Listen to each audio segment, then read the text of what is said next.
গভীর রাত। বনের ধারের এক অন্ধকার গর্তের সামনে দাঁড়িয়ে ভয়ে থরথর করে কাঁপছে শিয়াল আর বাঘ।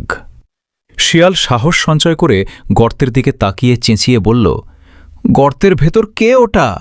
উত্তর দাও, নইলে বিপদ হবে।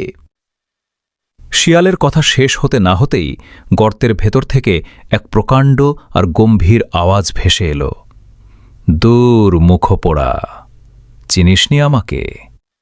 গর্তের ভেতর থাকত সেথায় নরহরিদাস, 50 বাঘে তার এক এক গ্রাস। আমি বনের রাজা, 1.25 লাখ হাতির বল আমার গায়ে, এক এক কামড়ে আমি আস্ত বাঘ চিবিয়ে খাই। এই ভয়ঙ্কর হুঙ্কার শুনে বাঘের তো চক্ষু চড়ক গাছ। সে ভাবল, গর্তের ভেতর নিশ্চয়ই কোনো রাক্ষস খোক্কস ঢুকে বসে আছে, যে কিনা একাই 50টা বাঘ সাবার করতে পারে। এক মুহূর্ত দেরি না করে বাঘ আর শিয়াল প্রাণ ভয়ে লেজ গুটিয়ে বনের দিকে এমন এক দৌড় দিল যে পথের কাঁটাঝোপ আর পাথর কিছুই তাদের আটকাতে পারল না।